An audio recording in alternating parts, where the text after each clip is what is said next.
अस्सलाम वालेकुम। आगा जी, मुझे बताइएगा कि ये जंग के हालात बड़े तगड़े नज़र आ रहे हैं, तो इस हवाले से आपके सितारे क्या कहते हैं? जी बिस्मिल्लाहिर्रहमानिर्रहीम। आजकल जो अभी जो मैंने बनाया है इनका जायचा इसराइल का और ईरान का, जो मेरे पास पर्टिकुलर्स हैं, मैंने ईरान को शुरू किया है। वो तो बहुत ही कदीमी, उसके तो पर्टिकुलर नहीं अवेलेबल, किसी को भी हो सकते। लेकिन ये जो रजीम आई है ये 11/2/1979 में आई थी और उसके हवाले से है। और इसराइल तो 14/5/1948 में, वो मेरे पास पर्टिकुलर्स हैं। तो इस हवाले से तो मुझे सूरत हाल है वो सिंपली सी मैं आपको बता देता हूँ। इसराइल जो है वो का जायचा जो है ना वो बड़ा शानदार है। और ईरान की जो पोजीशन है इस रजीम के आने के बाद से, जो मैंने जायचा इनका जो बनाया है वो कोई इतना अच्छा नहीं नज़र आ रहा। इसके अलावा जो इसराइल का जायचा है, पहले मैं उसको जो है ना वो डिस्कस कर लेता हूँ, बाद में फिर ईरान पे आएंगे। इसराइल के जायचे में सूर्या कृतिका नक्षत्र में है, एरीज के हाउस में एग्जॉल्टेड है, बहुत शानदार है।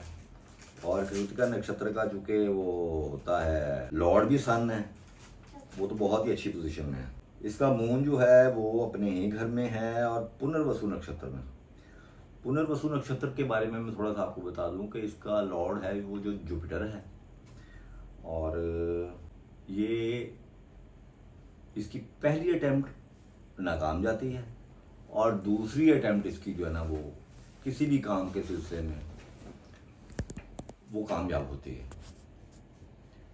इसके अलावा उसके चौथे हाउस में शनि है मून के साथ, जो कि श्लेष नक्षत्र में है,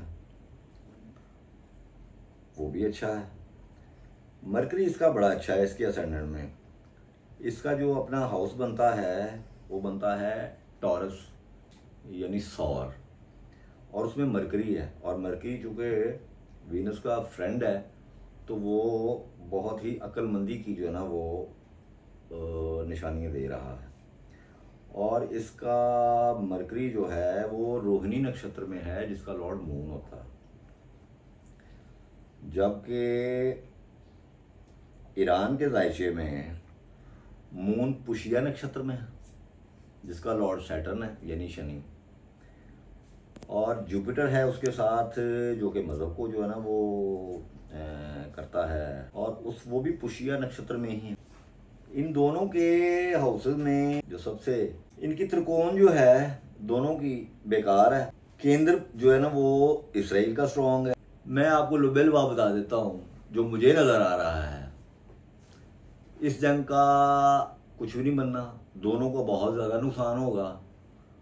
और ऑलमोस्ट कह सकती हैं आपके कोई फ़ायदे वाला, ये किसी के लिए भी फ़ायदे वाला जो है ये काम नहीं है। तो आप इसराइल को स्ट्रॉन्ग देख रहे हैं आने वाले वक्त में? तो इसराइल इसके बाद ईरान पे अटैक कर सकता देखिए है, जो आने बहुत वाला बुरा। जो वक्त होता है, जी।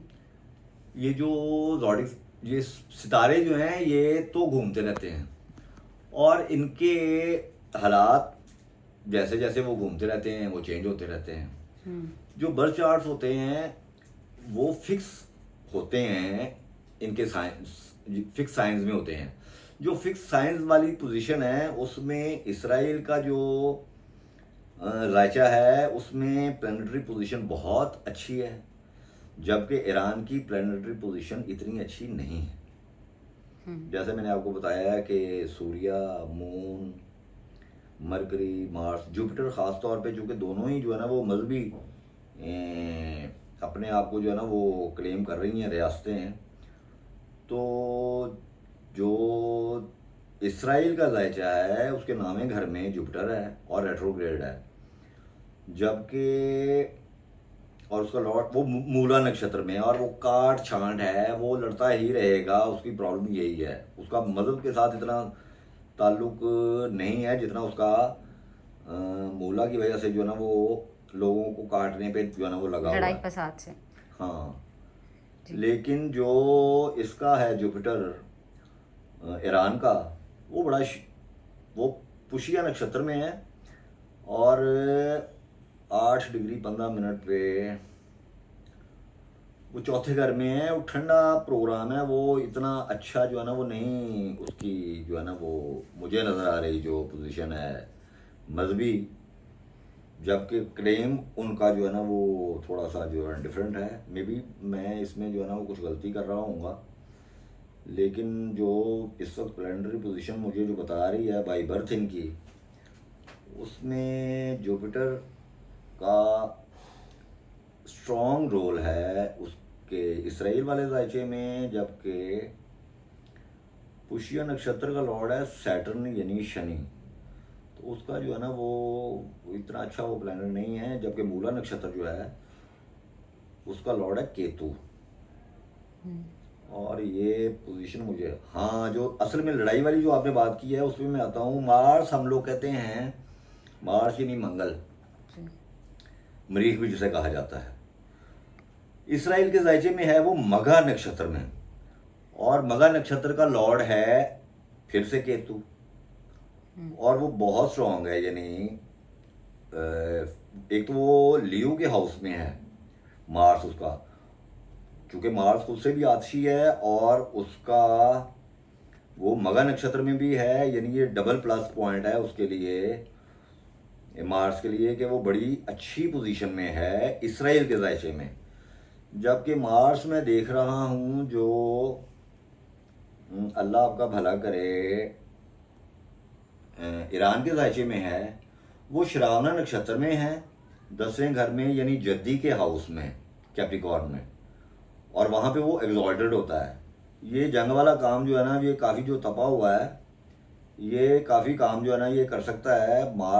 इसराइल के जायचे में भी वो अच्छी पोजीशन में है, और आजकल भी मार्स क्योंकि जो है ना वो 5th हाउस में, यानी उसमें है लियो के हाउस में, और आछी है, वो भी स्ट्रॉन्ग है। जबकि मार्स उसके बाय बर्थ, ईरान के बाय बर्थ जायचे में एग्जॉल्टेड पोजीशन में है, और वो भी बड़ा स्ट्रॉन्ग आप उसे कह सकते हैं। तो आगा जी, आप मुझे ये बताइएगा कि ये जो दोनों ममालिक में जंग इस टाइम हो रही है, तो इसमें किसका ज़्यादा नुकसान होता नज़र आ रहा है, या कौन आपको गालिब नज़र आ रहा है, और जंग कब तक मुतवक्की है कि ये बंद हो सकती है? इसमें मेरी गुजारिश ये है कि जंग को देखा जाता है मार्स के हिसाब से। तो जैसे मैंने बताया आपको कि मार्स जो है ना वो दोनों को ही जो है ना वो बड़ा स्ट्रॉन्ग है बाई बर्थ वाले जायचों में, और इस वक्त चूंकि मार्स है लियो के नक्षत्र में, और ये लियो के हाउस में और मघा नक्षत्र में, और ये इसराइल जो है ना वो इसको जो है ना वो एडवांटेज जो है ना वो लेगा, चूंकि इसराइल का नक्षत्र जो है पुनर्वसु, जिसमें मून एग्जिस्ट कर रहा था, और उसकी वजह से पुनर्वसु हमेशा जो है ना वो दूसरी अटेम्प्ट उसकी कामयाब होती है, पहली अटेम्प्ट कामयाब नहीं होती। जबकि जो ईरान का मून है वो है पुष्य नक्षत्र में, जिसका लॉर्ड मैंने पहले भी बताया है कि वो है पुष्य सैटर्न, तो वो तो रद्दी है। तो मैं समझ रहा हूँ कि जब ये दूसरा वार करेगा इसराइल, तो वो काफ़ी ज़्यादा नुकसान करेगा। नुकसान जंगों में नुकसान ही होते हैं, लेकिन इसमें मुझे कुछ ये 28 जुलाई तक, चूंकि मार्स जो है वो एक आछी हाउस में है, तो मेरा ख्याल है कि ये काम जो है ना 28 जुलाई तक, तो खैर इतना लंबा पता नहीं चलता है या नहीं चलता, लेकिन नुकसान दोनों तरफ से बहुत ज़्यादा होगा, और वो तो खैर नज़र भी आ रहा है। लेकिन इसमें जो है ना वो किसी की जीत किसी की हार, मुझे यहाँ पे कुछ वादे पोजीशन जो है ना वो नज़र नहीं आ रही। यानी कि आपके मुताबिक इस जंग का कोई फ़ायदा नहीं है? जंगों का कोई फ़ायदा नहीं होता। यही नहीं कि अगर ईरान इस पे गालिब आ सकता है, तो ईरान की इस जंग का कोई फ़ायदा नहीं है, दोनों का ही नुकसान है जी। ईरान का गलबा जो है ना वो मुझे तो नहीं कहीं किसी सूरत में, क्योंकि उसका जो है ना वो कमज़ोर जायचा है, इसका बहुत स्ट्रॉन्ग जायचा है, तो गलबे वाली बात कोई नहीं है। देखते हैं कि ये आगे जाके मामला क्या करते हैं, या फिर मैं इसको ज़रा थोड़ा सा और जो है ना वो देख लेता हूँ किसी वक्त जी, ठीक है, इनके जायचे को, और फिर प्लानट टू प्लानट जो है ना वो नेक्स्ट वीडियो में जो है ना वो बात कर लेंगे इंशाल्लाह।